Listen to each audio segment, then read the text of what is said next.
Nós hoje vamos fazer o estudo de Atos dos Apóstolos, capítulo 6. O fato é que muitos estavam vendendo suas propriedades e colocando na mão dos apóstolos, para que eles distribuíssem com aqueles necessitados. Mas você sabe, quando as coisas começam a crescer, a igreja começa a crescer, começa a ter problemas, né? E naqueles dias, multiplicando-se o número dos discípulos, houve murmuração dos helenistas, dos gregos, né? Porque contra os hebreus, porque as viúvas deles estavam sendo esquecidas da atribuição diária.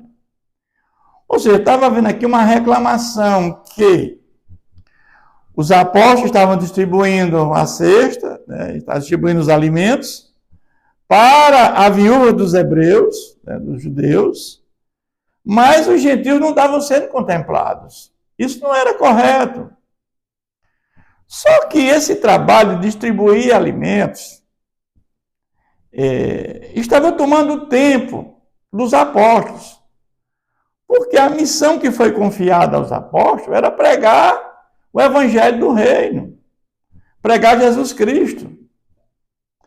E isso estava sendo prejudicado, porque boa parte do seu tempo estava sendo usado para distribuir alimentos aos necessitados.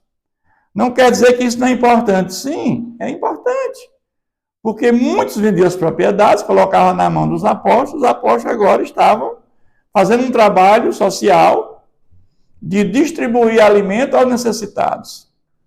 E essas viúvas helenistas estavam reclamando que não estavam sendo beneficiadas com isso.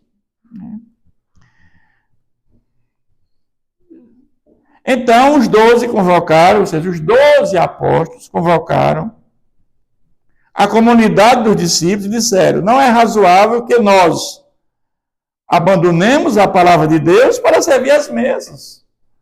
Ou seja, não é razoável que nós paremos a pregação do evangelho, que é o fundamento maior para a salvação. Tudo começa com a palavra de Deus, que ilumina a mente, para que o Espírito Santo venha fazer a obra regeneradora. E uma vez regenerado, você passa a se arrepender, ter fé, justificado por Deus Pai, e vai levar uma vida de santificação guiada pelo Espírito Santo. Tudo depende da palavra de Deus. Então, eles disseram: não tem sentido isso. Mas, irmãos, escolhei dentre vós 7 homens de boa reputação, cheios do Espírito Santo e de sabedoria, aos quais encarregaremos deste serviço. Então, houve uma coisa muito boa, porque existia já muitos discípulos convertidos, homens de sabedoria, homens cheios do Espírito Santo, escolhe 7. E aqui é que nós vamos ver que em Atos 6 é que começa a instituição dos diáconos. Vamos ver lá em Mateus aquelas regras, né, para você ser um diácono. E o parecer agradou toda a comunidade, porque era razoável que estes homens cheios do Espírito Santo, homens honrados, iam agora fazer o trabalho da distribuição dessas cestas, desses alimentos, e liberar os apóstolos para a missão que Jesus confiou, que era disseminar o evangelho de Jesus Cristo, o evangelho de Cristo, o evangelho do reino.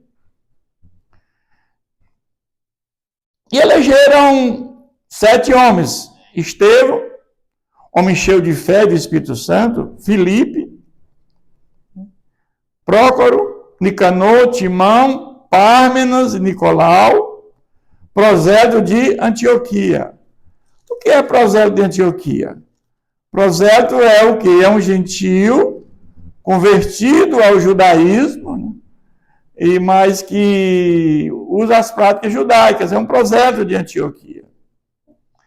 E apresentaram perante os apóstolos, e eles, orando, lhe impuseram as mãos. Ou seja, esses homens foram escolhidos, homens cheios do Espírito Santo, e puseram-lhe as mãos. Puseram-lhe as mãos. Crescia a palavra de Deus, e em Jerusalém se multiplicava o número dos discípulos, também muitos sacerdotes obedeciam à fé. Olha só o que estava acontecendo aqui, meus irmãos, em Jerusalém. Até os sacerdotes, aqueles do templo, que eram legalistas, diante do que eles estavam vendo, diante do que eles estavam observando, os milagres que estavam sendo realizados em nome de Jesus, muitos estavam se rendendo a isso. A palavra de Deus é muito forte, irmãos. A palavra de Deus tem força, tem poder. Pelo poder da palavra, tudo foi feito, tudo foi criado. Mas o fato, meus irmãos, é que Estevão, cheio da graça e do poder, fazia prodígios e grandes sinais entre o povo. Ou seja, esse homem cheio do Espírito Santo, esse homem de Deus, ele cheio do Espírito Santo, ele vai fazer o que agora? Entregar a cesta. Entregar comida para o povo. Aí você vai ver a questão da humildade. Porque você acha que uma pessoa, hoje, nos dias de hoje, um líder espiritual que se diz um homem de Deus, ele se prestaria a fazer isso, irmão? A chegar e entregar a cesta para pessoas necessitadas? Ele delega. Ele jamais vai fazer isso. Ou até fazer um serviço no seu próprio templo. Algum serviço doméstico no templo. Não faz. Você vê aqui que esses homens cheios do Espírito Santo estavam simplesmente fazendo a entrega de cesta. Levantaram-se, porém, alguns dos que eram da sinagoga chamada dos libertos, dos sirineus, dos alexandrinos, dos da Cilícia, da Ásia, discutiram com Estevão e não podiam resistir à sabedoria e ao Espírito pelo qual ele falava. Mas nós vamos ver, meu irmão, quando você tem conhecimento da palavra, quando você é um homem de Deus, sempre vai aparecer pessoas que vão falar mal de você, que vão querer te derrubar. Só que no caso de Estevão, eles não puderam resistir a Estevão, porque Estevão era um homem cheio do Espírito Santo. E uma pessoa cheia do Espírito Santo, uma pessoa com pleno conhecimento, não tem quem derruba este homem, meu irmão. Então, subornaram homens. Então, qual foi a tática deles? Nós não podemos vencê-lo pela palavra, porque ele é um homem muito culto, um homem conhecedor da palavra, um homem cheio do Espírito Santo. Vamos usar de outro artifício. E qual é o outro artifício? Subornar homem que disseram: temos ouvido este homem proferir blasfêmia contra Moisés e contra Deus. Olha, proferir blasfêmia contra Moisés, que era o líder, o homem da lei, e contra Deus, era suscetível de morte, por apedrejamento. Né? Blasfemar contra Deus é, como está em Levítico, um crime para ser consumado com apedrejamento. Mas sublevaram o povo, os anciãos e os escribas, e, investindo, arrebataram, levando ao sinédrio. Então, diante daquela situação, né, diante de uma mentira pregada, né, levaram até o sinédrio. Só que chegando ao sinédrio, eles apresentaram testemunhas falsas que depuseram, do mesmo jeito que fizeram com Jesus. Agora estão fazendo com Estevão, que era um dos 7 diáconos que foram instituídos para distribuir a cesta. E apresentar testemunhas falsas que depuseram, este homem não cessa de falar contra o lugar santo e contra a lei. Contra o lugar santo, que era o templo, e contra a lei de Moisés. Mas vamos entender o seguinte, que o templo era um lugar onde aqueles homens faziam muita corrupção. O pessoal que morava distante, eles não tinham como trazer a oferta, o animal. Eles faziam o quê? Eles compravam no templo. E aí eles faziam o quê? Lá no templo, vendiam animais cegos, aleijados, contrariando o que tinha que ser, animal puro, tinha o tempo, a idade, tudo certo. Não. Eles vendiam várias vezes o mesmo animal. E ali era uma fonte de renda para aqueles homens.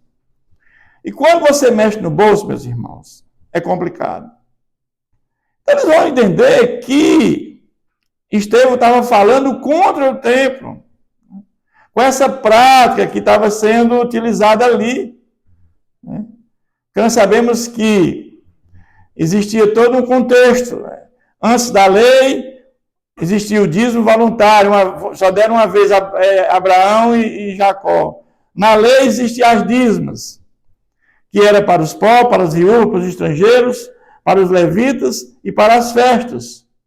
E com a graça, com o advento de Jesus Cristo, não existe mais dízimo nem ofertas. Hoje é o dadivar, dá com o coração, com amor e com alegria. Mas porque temos ouvido dizer que este Jesus, o Nazareno, destruirá este lugar e mudará os costumes que Moisés nos deu. Quando os apóstolos de Jesus passam em frente ao templo, um templo bonito, reformado por Herodes o Grande, Jesus disse que não ficaria pedra sobre pedra que não fosse derribada.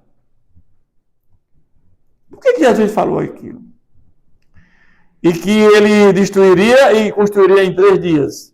Jesus estava falando do seu tempo, já falando da sua morte e ressurreição, que se deu em 3 dias. Mas aquilo que Jesus falou que não ficaria pedra sobre pedra foi confirmado no ano 70, pelo general Tito Vespasiano, porque Jesus veio, Jesus trouxe a graça salvadora, Jesus morreu em nosso favor, e ainda continuaram fazendo oferendas no templo de animais, que não tinha mais sentido. Porque Jesus fez um sacrifício único em nosso favor. E no momento que você destrói o templo, não tem mais oferendas, não tem mais sacrifício. Então, se você começar lá no deserto, no tabernáculo móvel, as oferendas feitas pelo o sumo sacerdote que é Arão, irmão de Moisés, que foi o primeiro, até o último sumo sacerdote que foi no templo, na destruição do templo no ano 70, depois de Cristo, foram 85 sumos sacerdotes. E ali extingue. Mas ele conclui esse capítulo dizendo: todos que estavam sentados no sinédrio, fitando os olhos em Estevão, viram o seu rosto como se fosse o rosto de anjo. Então, olharam para Estevão e viram como se fosse um rosto de um anjo. Então, você vai ver o quanto esse homem tinha intimidade com Deus. O quanto esse homem tinha realmente, certo? Uma relação com Deus. E com isso, né, ele conclui esse capítulo 6, e vamos ver que Estevão foi o primeiro mártir, né, a morrer, né, por conta de Jesus Cristo. E Deus continue nos abençoando.